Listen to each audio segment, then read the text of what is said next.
Dr. Royal Raymond Rife, and why are so many people still interested in the technology he spent many years of his life developing?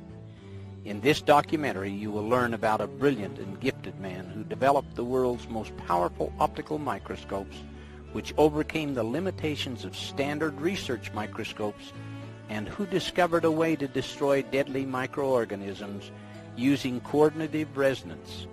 Though he died in 1971, interest in his discoveries did not.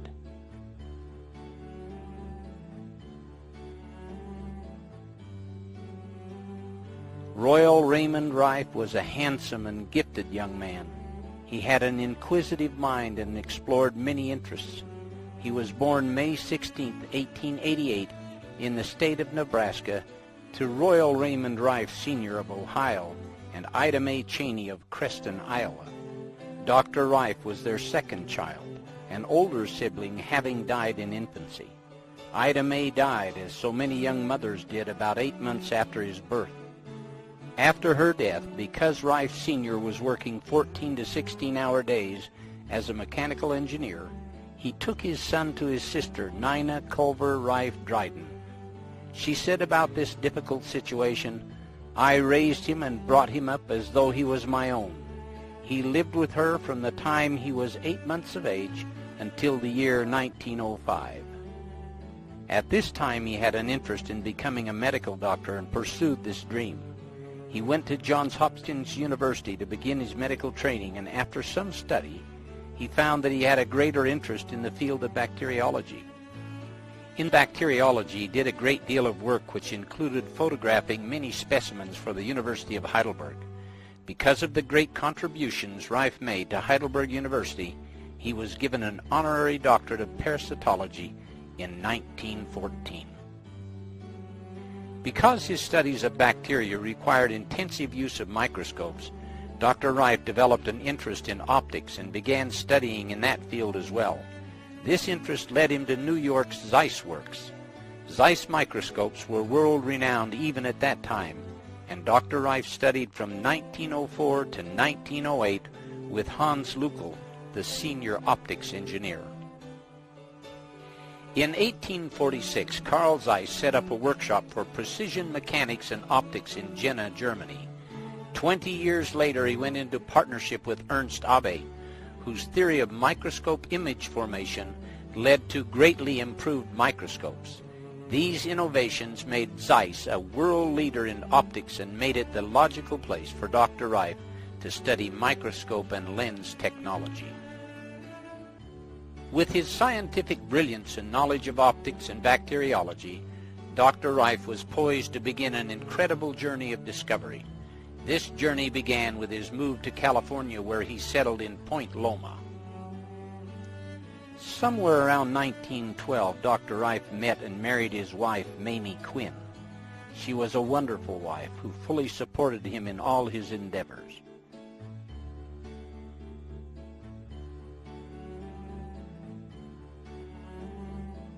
Because jobs for bacteriologists were scarce, Dr. Rife took a job as chauffeur for Henry Timken of Timken Bearings. As his chauffeur, Dr. Rife became good friends with Henry Timken, and Timken became very impressed with Rife's knowledge. Dr. Rife had also become an accomplished machinist, and Henry Timken had a great love of racing boats. So he had Rife build the motor for his newest boat named the Kitty Hawk. This boat was built to compete in open sea endurance races of 100 miles. The motor Dr. Rife Machine produced 2,700 horsepower, which was amazing for 1915. The boat went on to win the race, sustaining 87 miles an hour for 100 miles.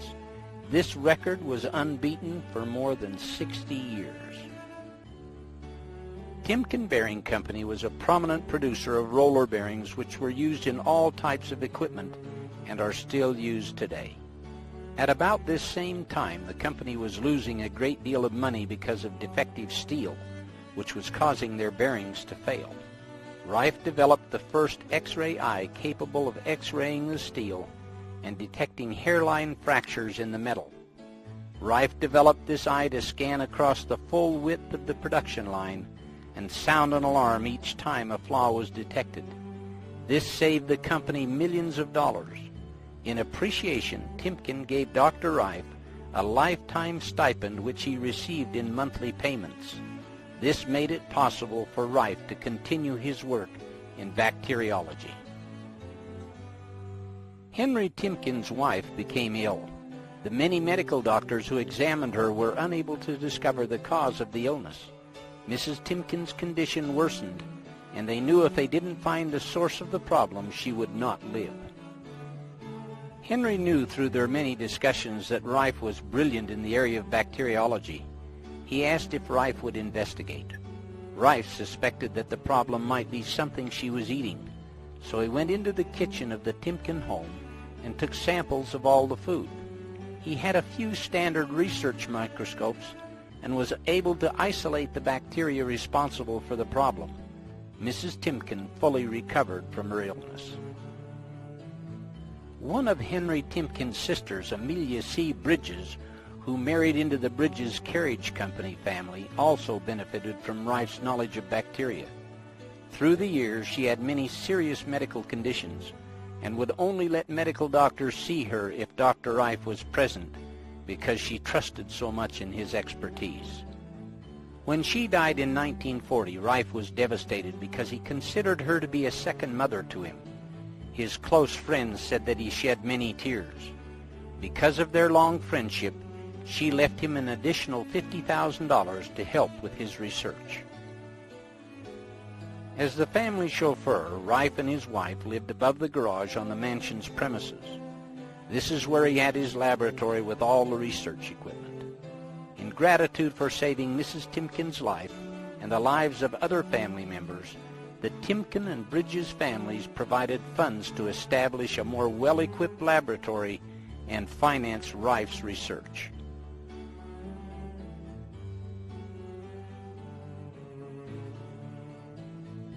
From 1915 to 1920, Rife worked in his private lab identifying and classifying disease-causing microorganisms. By the end of 1916, he was frustrated with the standard research microscope because of the limitations in magnification. Standard research microscopes at that time, like the ones today, could only magnify a microorganism up to 2,500 times diameter. Dr. Rife felt that with this limitation, he would never be able to find the true cause of many diseases. Rife began his work using frequency instruments in 1921.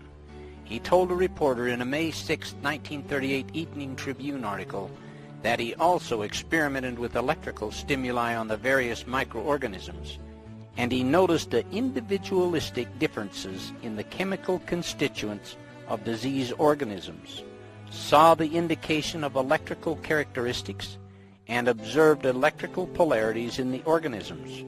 Random speculation on the observation suddenly stirred in his mind a startling, astonishing thought. What would happen if I subjected these organisms to different electrical frequencies, he wondered.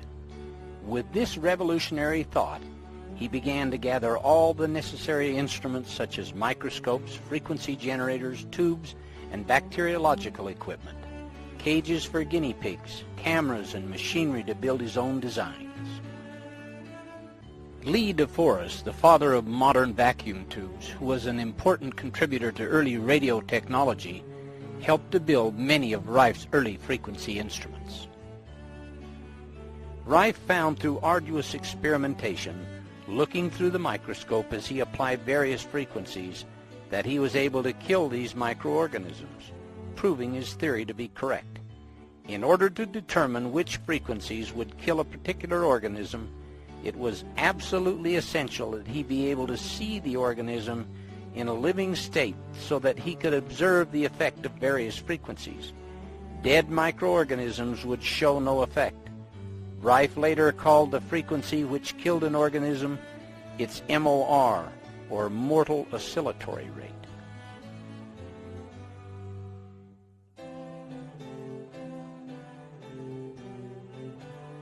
The next step was to solve the problem of high magnification called the Fraunhofer diffraction limit. This theory was that no microorganisms smaller than half a wavelength of light could be seen through a microscope. Rife knew from his many years of studying optics at Zeiss that it was possible to build a microscope which could see microscopic organisms as small as a virus.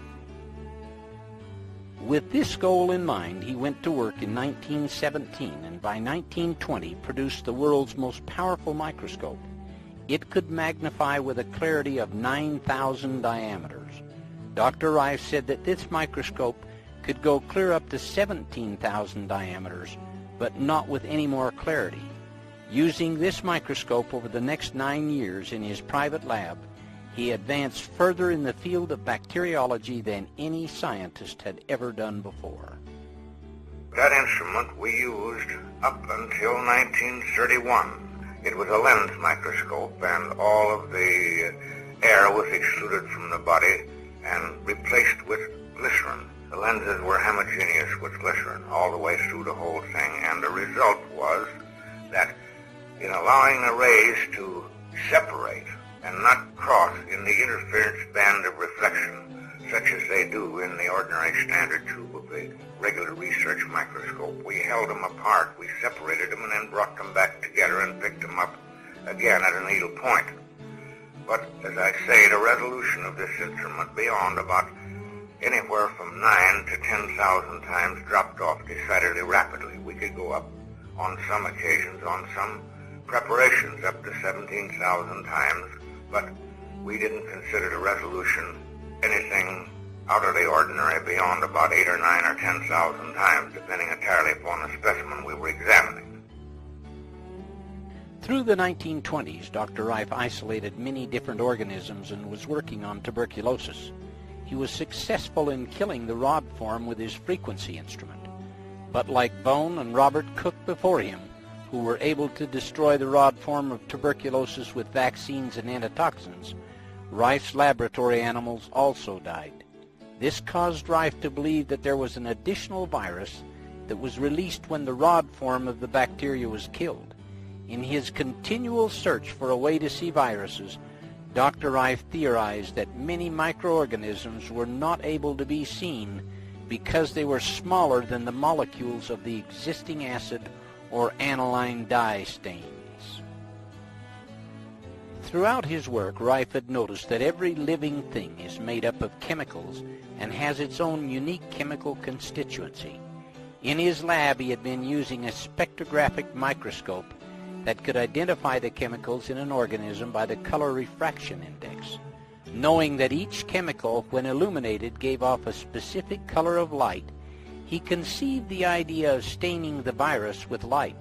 This dispensed with the need for staining specimens and made it possible to use a frequency of light to coordinate with the chemical constituents of the particle or microorganism under observation. He developed and patented a 2,000 candle power lamp which provided the necessary light. This lamp, when used with the Risley prisms, made it possible to separate the specific frequencies of light. In an article in the June 1931 Popular Science magazine, the method of lighting was explained. An electric light of 2,000 candle power falls upon the center of this microscopic movie studio, a tiny spot on the thin slab of transparent quartz that bears the germs. Above it, 16 of the finest quartz lenses obtainable, immersed in glycerin, magnify the dimensions of each germ 12,000 times. Designed by Rife himself, this apparatus is one of the most powerful microscopes in the world. Its magnification compares with the 2,000 diameter enlargement of microscopes commonly used in research laboratories and in medical examinations. The November 21, 1931 LA Times had an article also explaining Dr. Rife's use of light. Due to the fact that images are borne to the eye by light waves measuring about 1/51,000th of an inch in length, it has been supposed that no object considerably less than that in length would be seen by the human eye. By the use of quartz prisms, It is understood that Dr. Rife has broken up the light waves, making it possible to bring impossibly small objects to view. Through the new microscope, according to estimates, an object measuring 1/100,000th of an inch in diameter would be magnified to appear 1/6 of an inch in diameter. Another California newspaper article dated December 12, 1931, entitled "Newest Microscope Will Trail Unknown Germs to Their Lairs," says, Dr. Rife said that parts for his microscope were made in many parts of the world. He said he used quartz glass entirely because it allows from 48 to 50% more light than other kinds of glass. He said he uses a 2,000 candle power illumination unit with the instrument. The beam of the light is cold, he said, and he has had a living specimen under it for 5 or 6 hours without evaporation from heat.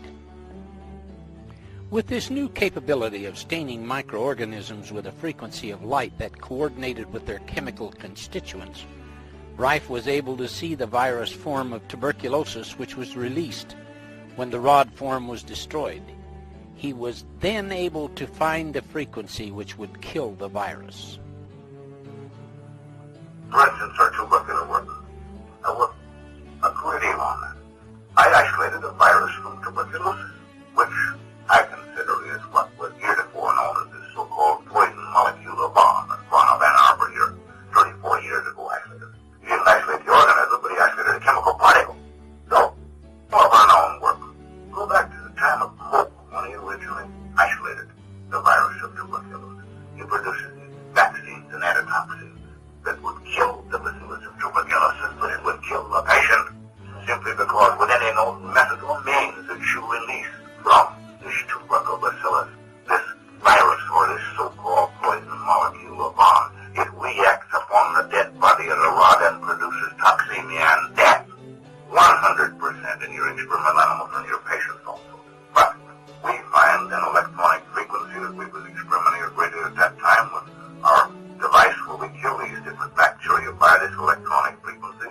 We found the frequency of the virus. We found the frequency of the rod, which we had for years, of course. But if we use the two of them simultaneously over the same carrier wave, the patient gets well, and the guinea pig gets well. But if you use one or either individually, you either kill the patient or you don't do nothing.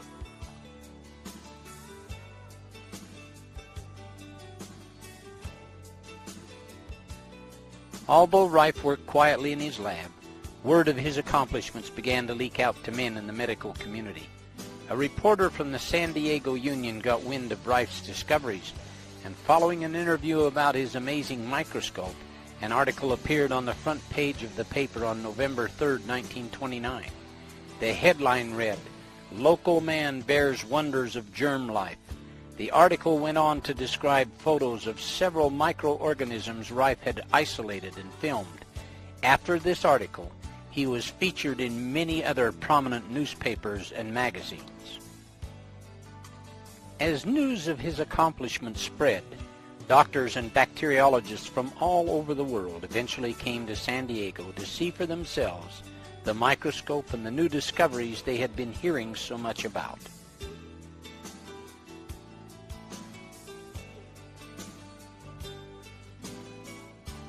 In late 1931, news of Rife's microscope had reached Dr. Arthur Isaac Kendall, professor of research bacteriology in the Northwestern University Medical School at Chicago. He contacted his friend, Dr. Milbank Johnson of Los Angeles, and asked if such a microscope existed. In the Los Angeles Times, dated December 27, 1931, the story of how Dr. Johnson, Dr. Kendall, and Dr. Rife met is told.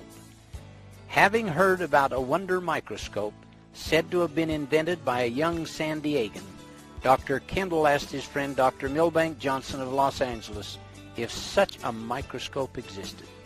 Dr. Johnson did not know about it but undertook to find out.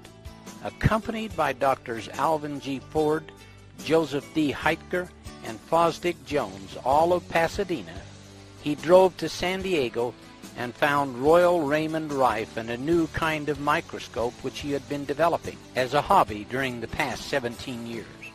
Designed on a new plan entirely, this microscope has 6 quartz lenses, giving it a magnifying power 8 times greater than the high-powered microscopes used by physicists. Dr. Milbank Johnson arranged for Dr. Kendall and Dr. Rife to get together at the Pasadena hospital. This meeting between Rife and these doctors was an important milestone in his work. Dr. Kendall brought with him cultures of the typhoid bacillus which he had grown on his K medium, a protein culture medium which he had developed. This medium enabled the filterable virus portions of a bacteria to be isolated and to continue reproducing without the need of living tissue for reproduction. There was and still is an ongoing disagreement about whether bacteria could change from a filterable virus-sized form to the normal bacillus which can be observed through a standard microscope. I eventually built my first high-powered microscope with that instrument. Arthur Kendall and I, working jointly in the Pasadena General Hospital, succeeded in isolating what we classify the first filterable form of bacteria ever seen. It was isolated from the Bacillus typhosus from cultures that Dr. Kendall brought from his laboratory in Northwestern University in Chicago. And we succeeded definitely in isolating a filterable form of that bacteria. We succeeded in isolating this organism using a Kendall media. It's known as Kendall media. Now that is what Kendall used for the isolation or bringing out this Bacillus typhosus in the filterable state, which is published in the Californian Western Medicine in 1931, our joint report on that.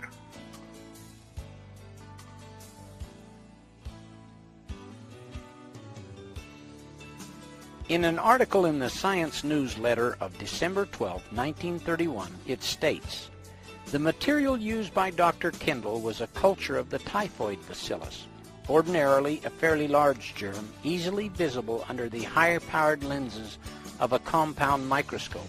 By feeding it on his recently evolved K-medium, which apparently has the power of causing all visible bacteria to pass over into an invisible, filterable phase, Dr. Kendall induced the bacilli in his cultures to go through this change.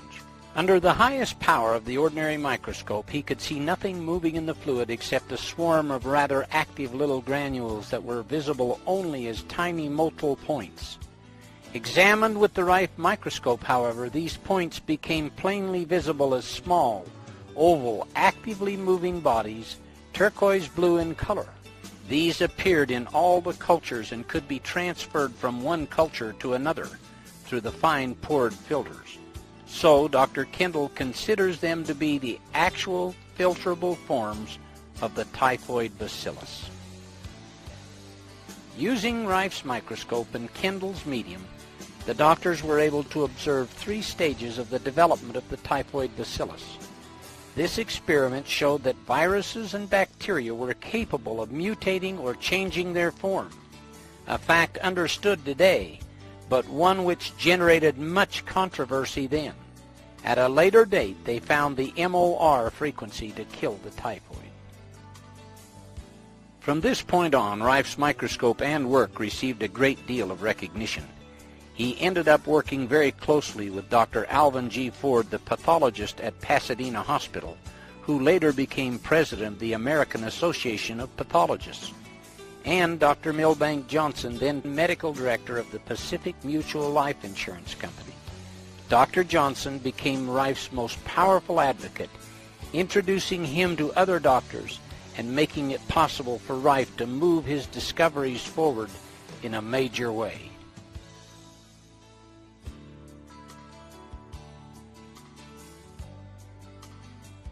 Dr. Johnson was so impressed with Dr. Rife's work and the future medical implications of his frequency instrument, he held a dinner at his Pasadena estate in Rife's honor, which was billed as the end to all disease. In the back of the room by the window stands Dr. Johnson in white with Dr. Rife on the right and Dr. Kendall on the left. Among these doctors were Alvin G. Ford and Joseph Heitger, who had gone with Dr. Johnson to meet Rife at his lab.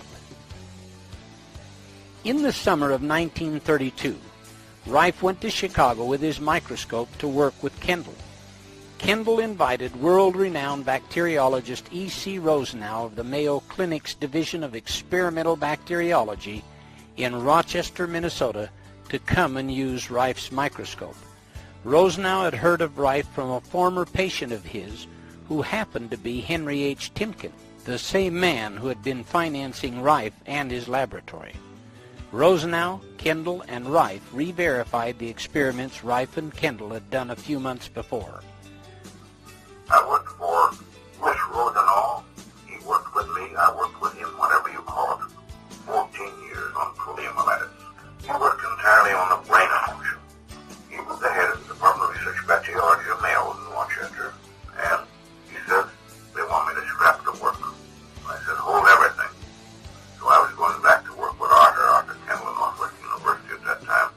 We checked on some of the previous work we'd done the year before. I said, I'm coming back. I said, bring your trash down. We went through it. I found it in the spinal fluid. He'd been working 14 years on the brain emotion, and he was a great theorist on streptococcus. Everything with streptococcus was Rosenau. And of course, he worked almost entirely on anatopsines and vaccines. The albino rabbit was the only one that was susceptible to the true inoculation of the poliomyelitis.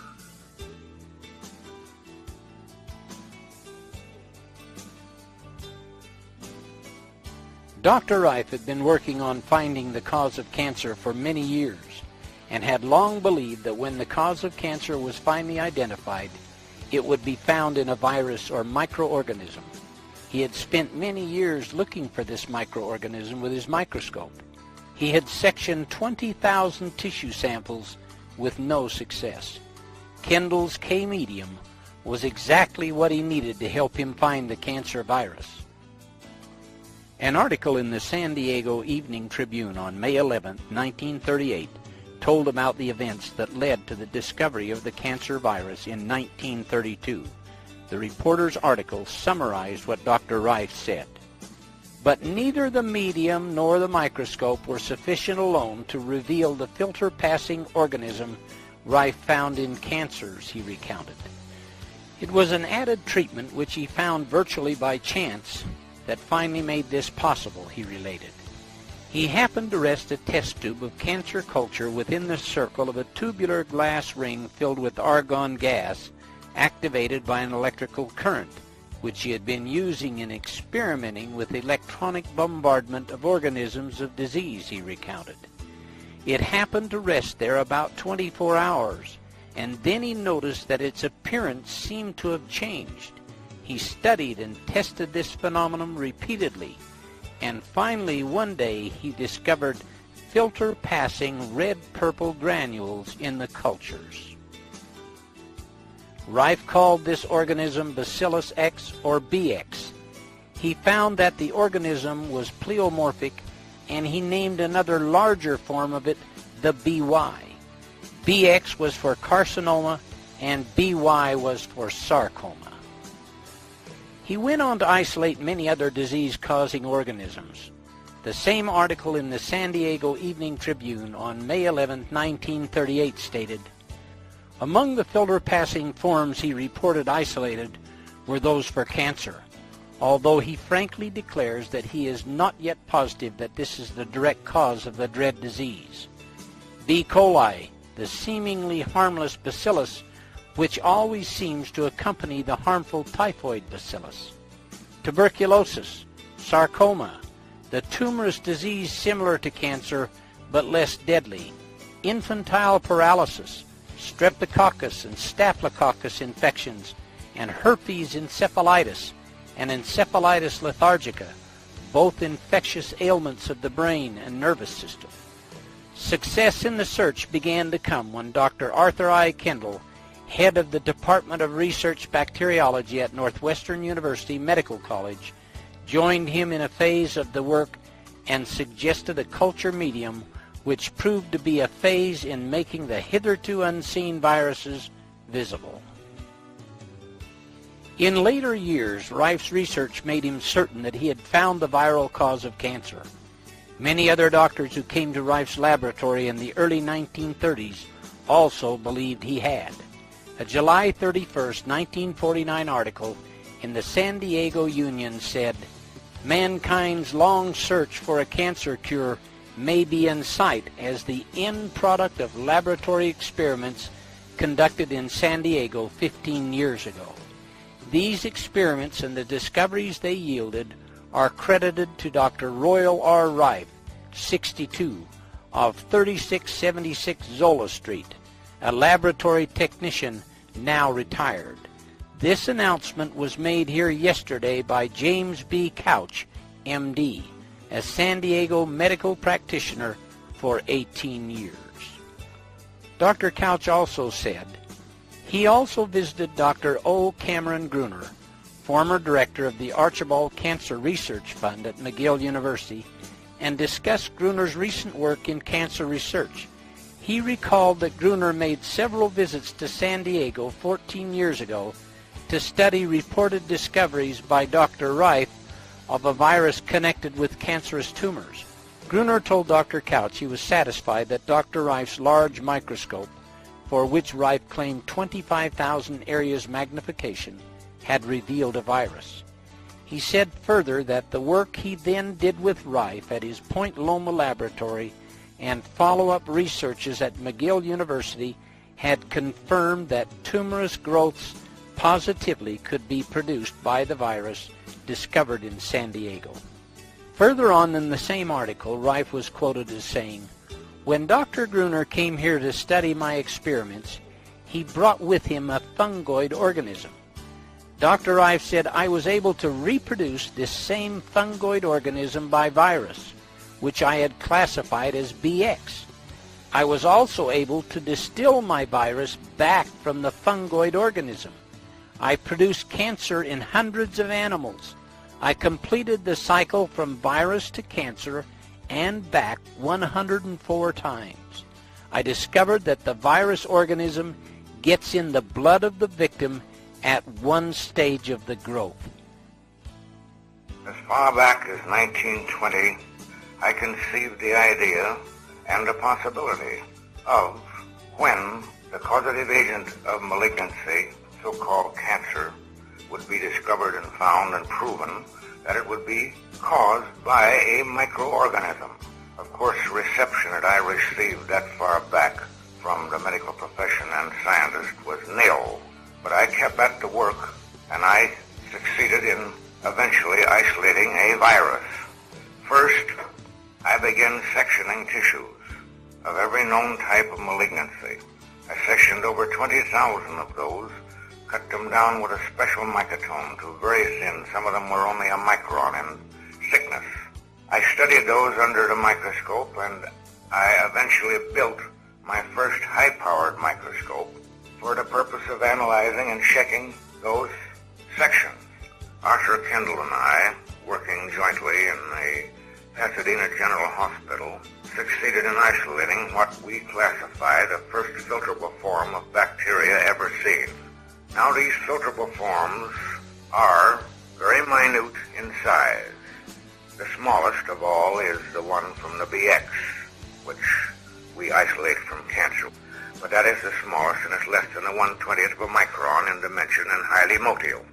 We succeeded in isolating this organism, this BX, using a Kendall media.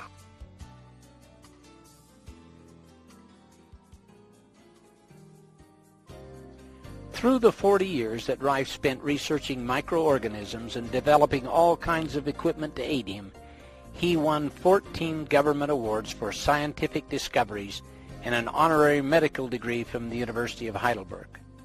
During this period, he developed and built 5 virus microscopes, 4 of which were prismatic. His first microscope, built in 1920, used round quartz lenses, and the gaps in between were filled with glycerin. He used this instrument up until 1933. The others he built after this were the prismatic type, using block crystal quartz that obtained much higher magnification. The most sophisticated one is his number 3 microscope, which was called the universal microscope. This microscope was the one mentioned in the previous article that had 25,000 areas magnification. The universal microscope was built by Dr. Rife in 1933. This was and still is the world's most powerful light source microscope. It is reported to be capable of going as high as 61,000 areas magnification when special prisms were used. The electron microscope, though more powerful in magnification, kills the specimens so you can't observe their live reactions. In many cases, a fragile virus will be completely destroyed by the electron bombardment, and all that will be left is debris. The universal microscope, like all of Dr. Rife's microscopes, allows observation of living organisms at varying magnification. The Journal of the Franklin Institute of February 1944 gave an in-depth description of the universal microscope. The universal microscope, developed in 1933, consists of 5,682 parts and is so called because of its adaptability in all fields of microscopical work, being fully equipped with separate substage condenser units for transmitted and monochromatic beam, dark field, polarized, and slit ultra illumination, including also a special device for crystallography, the entire optical system of lenses and prisms, as well as the illuminating units are made of block crystal quartz, quartz being especially transparent to ultraviolet radiations. The illuminating unit, used for examining the filterable forms of disease organisms, contains 14 lenses and prisms, 3 of which are in the high-intensity incandescent lamp, 4 in the Risley prism, and 7 in the achromatic condenser. Between the source of light and the specimen are subtended 2 circular, wedge-shaped block crystal quartz prisms for the purpose of polarizing the light passing through the specimen. A monochromatic beam of light corresponding exactly to the frequency of the organism is then sent up through the specimen and the direct transmitted light, thus enabling the observer to view the organism stained in its true chemical color and revealing its own individual structure and a field which is brilliant with light. The objectives used on the universal are a 1.12 dry lens, a 1.16 water immersion, a 1.18 oil immersion, and a 1.25 oil immersion. The rays of light refracted by the specimen enter the objective and are then carried up the tube in parallel rays through 21 light bends to the ocular, a tolerance of less than 1 wavelength of visible light only being permitted in the core beam. The rays start their rise parallel to each other, but just as they are about to cross, a specially designed quartz prism is inserted which serves to pull them out parallel again, another prism being inserted each time the rays are about ready to cross. Thus, the greatest distance that the image in the universal is projected through any one media, either quartz or air, is 30 millimeters instead of the 160, 180, or 190 millimeters, as in the empty or air-filled tube of an ordinary microscope. Under the universal microscope, disease organisms such as those of tuberculosis, cancer, sarcoma, streptococcus, typhoid, staphylococcus, leprosy, hoof and mouth disease, and others may be observed to succumb when exposed to certain lethal frequencies, coordinated with the particular frequencies peculiar to each individual organism and directed upon them by rays covering a wide range of waves. Because the universal microscope had the ability to use all type of microscopical work, it was very complicated. It cost over $250,000 to build in 1933, equaling a little over $11 million today. This instrument, along with the other sophisticated instruments Dr. Rife built, made it possible for him to find the many frequencies that would kill all the different types of microorganisms which he was isolating. The universal microscope embodies all the field of polarized light. It embodies all the field of crystallography. It embodies the polarized light, the true polarized light of the spectrographical micropolariscope. And it embodies the field of refractability. And we believe that this instrument will open fields that have never been seen before by the human eye. We do not say that the average practitioner or even the average research scientist can use this microscope. He will have to be trained because the delicate adjustment of this instrument far surpasses anything that's ever been wielded in the field of microscopy. As an example, the fine adjustment of this instrument requires 7 complete revolutions for the movement of the object 1 micron. The control of the thing is built to the limit of human precision. And we will carry on farther with this instrument. What I wish to stress at this moment is the importance of the control of the illumination of any field of microscopy, regardless whether it's the ordinary microscope that's used by our student, or the practitioner, or the research man in the laboratory, or the scientist that's working in the field of filterable virus. This color chart was created by Dr. Rife to show the entire spectrum of frequency waves he was testing, including infrared, ultraviolet, and X-rays. He assigned colors to different sets of frequencies, from the audio range represented by the keyboard all the way through the radio spectrum up to the 110 megahertz. Though in his frequency instruments he never used a frequency higher than 20 megahertz on any microorganism, he found through his research that there were many different harmonics of frequencies that would kill the various microorganisms.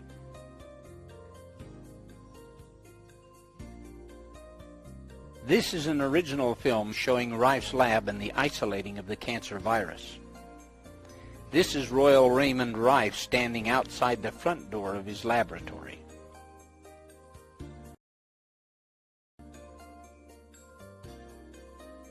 When Rife isolated the cancer virus in 1931, he took an unulcerated human breast mass from the Paradise Valley Sanitarium and Hospital, donated by Dr. R.T. Hammer, who was the assistant superintendent.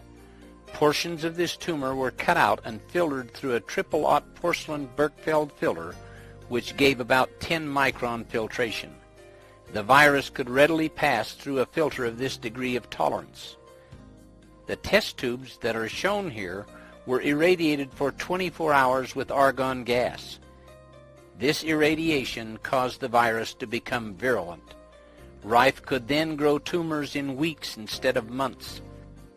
The argon gas ionized the virus, and to counter this, the test tubes were placed in a 2-inch water vacuum and heated at near body temperature for 24 hours. This method of ionization and oxidation brought the chemical refraction of BX out of the ultraviolet and into the visible band of the spectrum. Every time one test tube disappears, it means there's an elapsed time period of 24 hours.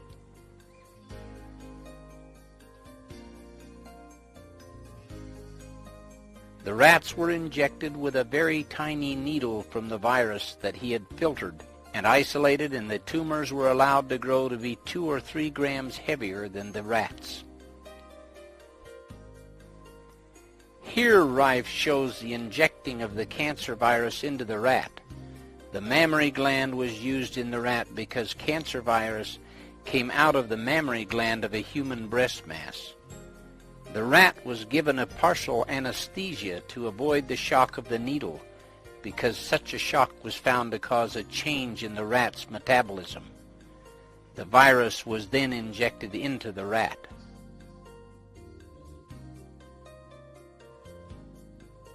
Rife would then allow the cancer tumors to grow. Here you can see the large tumor in the rat. He would surgically remove the tumor and treat the rat with his ray tube instruments. The frequencies would devitalize the cancer virus without harm to the animal's cells or to the rat. Rife used special glasses with high magnification during his operations, in order to perform the fine details of the tumor removal. The tumor is tied off and cut away. The cancer virus can again be isolated from that tumor and then injected into other rats. Rife went through this procedure 411 times to prove that the virus he isolated was the cause of the cancer tumor. This shows the tumor coming out of a solution of triple distilled water. A portion of that tumor is being cut away so that you can observe the cancer virus under Rife's microscope. Rife had the only microscope in the world that could see the cancer virus or any other virus alive, and he studied them for years.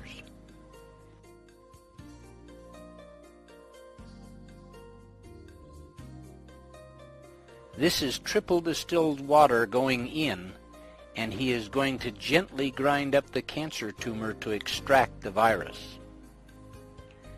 This is a porcelain Berkefeld filter similar to unglazed Dresden china. The liquid material is poured into a test tube, and a drop will be removed from that liquid, which Rife will shortly place on a slide that has been flame sterilized. The liquid material is withdrawn from the solution using a micropipette made by Rife, and a drop is placed on the slide and covered with a cover slip made of quartz. Rife used quartz slides because light passed through better than glass. Now the ray tube is directly above Rife's head, which will be turned on later to kill the virus. The black instrument to the left of Rife is the ray tube instrument and consists of a transmitter which Rife could tune the frequencies which he knew would kill the virus, just like an opera singer's voice can shatter glass.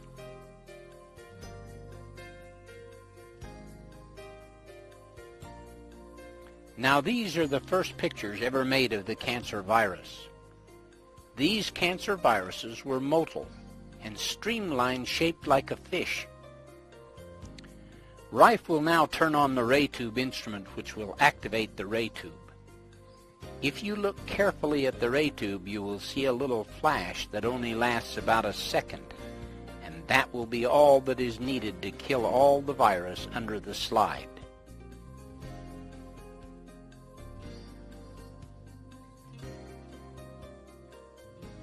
This shows the virus after it had been treated with the ray tube, which has a resonant frequency that killed the virus, and they are all clumped together in the field of the microscope.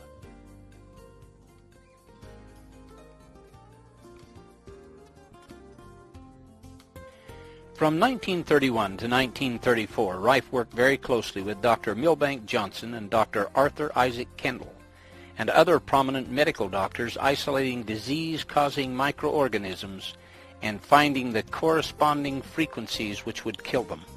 For years, Rife had been testing the frequencies first many hundreds of times on cultures grown in petri dishes for each microorganism.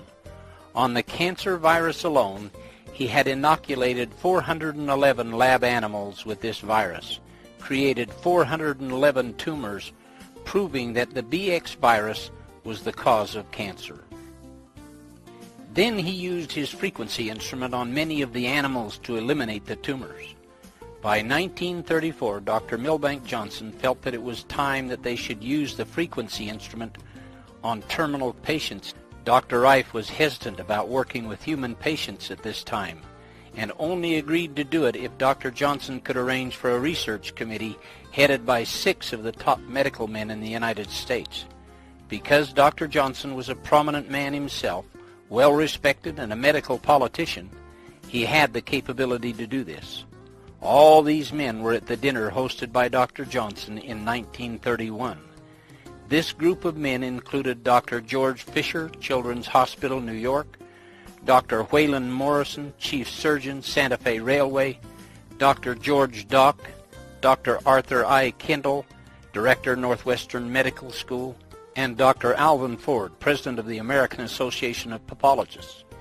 He also wanted the medical committee to be under a legitimate university. Dr. Johnson arranged for the University of Southern California to sponsor the research committee. With all these requirements in place under Dr. Johnson's control, the clinic of 1934 was ready. Now they would see if the instrument would work on terminally ill patients who had no hope. The clinic lasted approximately 70 days and was held at the Ellen Scripps home near the Scripps Institute Annex in La Jolla. At the end of the 70 days, the research committee pronounced 14 out of the 16 patients clinically cured, a success rate of 87.5%. The remaining 2 patients had not fully recovered by the end of the clinic, and Dr. Johnson chose Dr. Couch to finish up with their treatments. 60 days after that, those patients had completely recovered as well. One sad note is that one of the patients who had recovered from the cancer gorged himself on sardines and other food. He had an adverse reaction, and it caused his liver to swell and rupture at the place where the tumor had been. Dr. Couch said the autopsy showed he had hemorrhaged to death, but there was no evidence of any cancer. We had a clinic in 34 in La Jolla. Dr. Novak Johnson, a friend of mine, that was in Los Angeles when he was one of the big brands of the Pacific Mutual Life Insurance Company, a multimillionaire. Incidentally, he was a medical politician, and he had the big whip. He could kind of show these boys in shape a little bit. And so we had this clinic. I didn't want to go it, but he said, all right, let's go ahead. That was just shortly after Miss Ellen Scripps died out there, and he rented a whole Ellen Scripps home. We run a clinic out there. We was there 90 days. We actually run a clinic about, I would say 70 days. We did actual clinical work. And first I told him I wanted it done in a legitimate order. First I told him, I said, I want you to surround on this committee with us a group of 6 of the biggest men you can pick in the United States. I said, you're a politician enough, you can do that. Which he did. We got Fisher of New York, we got Waylon Morrison, we got George Docks of Pasadena, and so on. Then I said, I want as our pathologist, I want Alvin Ford, which is a friend of both of us, of course. When he says, good Lord, he says, you've looked at 1,000 tissues, Alvin's one. It doesn't make any difference. I said, he is the president of the American Association of Pathologists. And I said, I want his name on every one of the cases we treat. Now I said, I want you to organize a special medical research committee under a bona fide university, which we did under the University of Southern California, which Dr. Johnson contributed their library and so on and so forth. Why, he carried a weight there too. We did it. We run the clinic. We got through. We did all reports, photographs before and after, this, that, and the other, of our 16 cases we had. At the end of the time when we had our meeting, Los Angeles Athletic Club up there, why, this board pronounced 14 of our cases clinically cured. Then, to finish up on some of these cases we had, he elected a doctor here in town to carry on this work. He picked him out of the group, an old country doctor. Dr. Johnson picked him out to carry on and finish up on some of these cases. Wasn't quite through yet. And when I was told about this Dr. Rife, Royal Rife, and how he had a machine out at the Scripps Institute Annex, I went out to see about it and became very much interested in seeing the cases which he had. And the thing that brought me into it more quickly than anything was a man who had a cancer of the stomach. And he was associated at that time with Dr. Milbank Johnson, who was then the president of the Los Angeles Medical Society, a very wealthy man and a very big man in the medical world, the biggest in Los Angeles.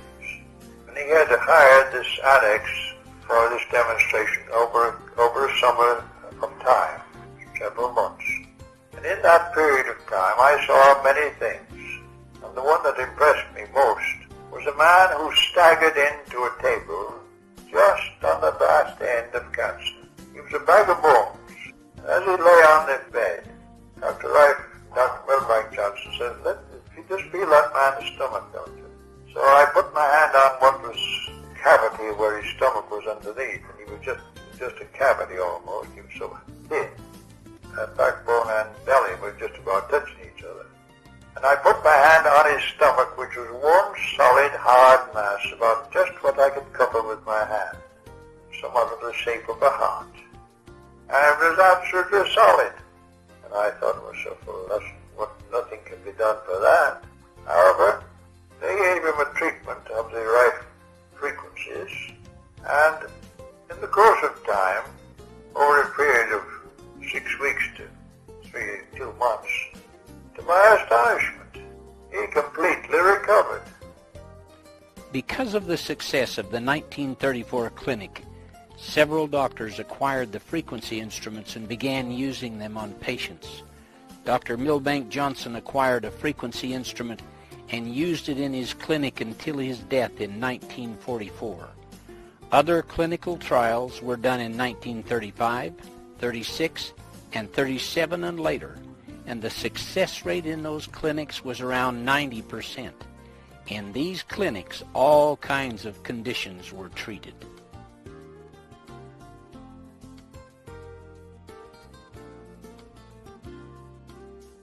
The instrument used in the 1934 clinic had its origins when Rife began his experiments on the effect of frequencies on microorganisms. A paper found in Dr. Rife's files, written by one of his lab assistants and entitled Development of the Rife Ray and Use in Devitalizing of Pathogenic Microorganisms, explains the evolution or advancement of his frequency instrument. In January 1920, experiments were started to determine the effect of electrical influences upon pathogenic microorganisms. Tests were made for anode and cathode polarity influences and the effects of infrared, ultraviolet, and X-ray. The initial apparatus for the tests along this line of experiments was constructed and used in prolonged experiments during 1921 and 1922. In 1923, a more appropriate apparatus was assembled and used. The different frequencies were generated by a tube oscillator with many stages of amplification, the final stage being a 50-watt tube. This simplified frequency was in turn fed into an output tube. The output tube was constructed with a double expansion bulb blown from quartz, using a platinum anode and cathode. It had a 45-degree target for a directional effect. The frequency control of the instrument was exact to a fraction of a wavelength, making it possible to coordinate the frequency in each pathogenic microorganism with its own wavelength of frequency delivered from the instrument. During the next 8 years, these experiments continued, and the coordinating frequencies termed mortal oscillatory rate, or MOR, of most of the pathogenic microorganisms were found and recorded, including the frequencies of many of the virus or filter-passing forms of these organisms. In 1935, an entirely new application of the old principle was incorporated in an instrument built under the direction of Rife by Philip Hoyland of Pasadena, California. The new instrument was light socket powered and had an output of 50 watts.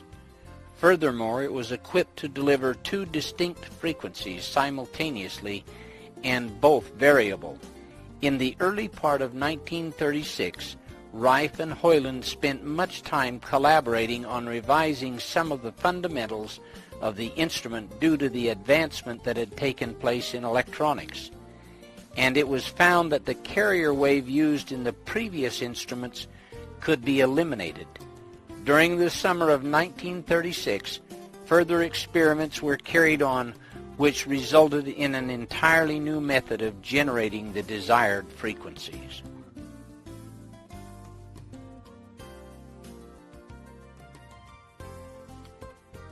By 1937, several men, including Philip Hoyland, Dr. Couch, and Ben Cullen, a longtime friend of Rife, came to Dr. Rife with the idea of starting a company that would have the right to build and sell the frequency instruments to doctors worldwide. Rife, after much consideration, decided to go ahead, and Beam Ray Corporation was born. The company initially built 14 instruments, and they were sold to medical doctors. Most of the doctors were happy with the results achieved by the instruments. However, 2 of the machines which were shipped to doctors in England did not work as promised. Philip Hoyland had been contracted by Dr. Rife and the University of Southern California Medical Committee to build Rife's instruments in 1934. As an electronic engineer and the technical director of Beamray, he was supposed to make sure the instruments worked properly. He did not fulfill his agreement. As happens so often with new successful inventions, there were many wanting to be a part of this endeavor. One such man was Dr. Morris Fishbein. He tried to buy in through his representatives in Los Angeles. His offer was turned down, and he used all the power he could to try and get control of Beamray. His representatives met with Hoyland, who at that time was dissatisfied with his part in the company, and offered him $25,000 to help get control of the company. Subsequently, a lawsuit was brought by Philip Hoyland against Beamray Corporation, alleging that the company was not able to meet its financial obligations and that the board of directors should be dismissed and he should be put in control. It was found in the court proceedings that the AMA, through Fishbein, was attempting to take control of the company. Beamray won their case, but it left them penniless after the legal bills were paid. The judge in the case offered to represent Beamray in a suit against the AMA, but because they were financially bankrupt, it was impossible to pursue legal action at that time. Ironically, it is possible that if Fishbein had been able to get control of Beamray, he would have paid Dr. Rife only a royalty, and the instruments could be in every hospital today.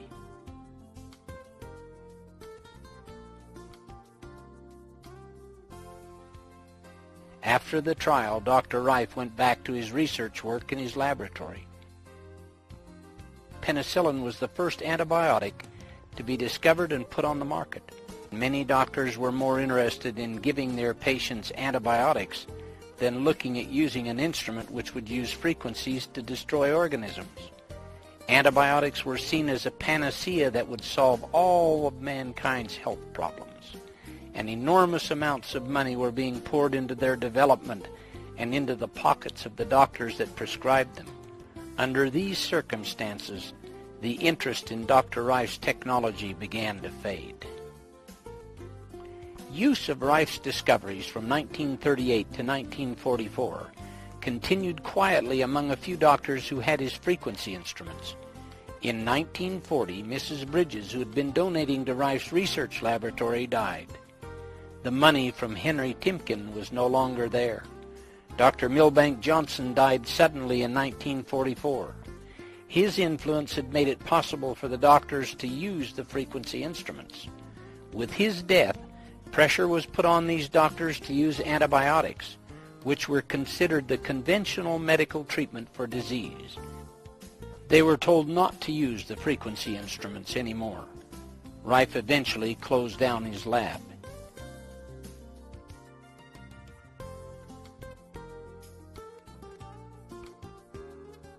In 1950, John Crane came to purchase a drafting set that Dr. Rife had to sell. Crane became interested in the research that Dr. Rife had been working on. By 1953, Dr. Rife, John Crane, and John Marsh formed a company called Life Labs Incorporated and began again to try and reintroduce the instruments to doctors. Antibiotics and many other drugs were not giving the results that had been anticipated, and new doctors were more willing to take a look at Rife's frequency instrument. During this time, John Crane and John Marsh began working on a revolutionary new, smaller, portable frequency instrument that would be less expensive than the current ray tube instrument. At that time, the ray tube instrument cost $7,500, which was equivalent to the cost of an average home. Even doctors found it expensive to purchase. The smaller frequency instruments eliminated the need for a ray tube by using pads that came in contact with the body to deliver the frequencies at a fraction of the cost. Because these instruments were smaller and came in contact with the body, they didn't need to have the same power as the ray tube unit. Due to cost and size, the RF carrier frequency portion that Dr. Rife normally used was left out to see how well they would work. Preliminary tests were encouraging, but the results were found to be extremely limited without the RF carrier frequency portion. Scientific tests have proven why Dr. Rife's use of an RF carrier is so important. It takes at least 1 megahertz to penetrate and go through the cells in the body. Frequencies lower than 1 megahertz were found to travel only through the connective tissue between the cells. Therefore, any instrument should have and use one of Dr. Rife's carrier frequencies, which ranged from 2.4 to 4.6 megahertz.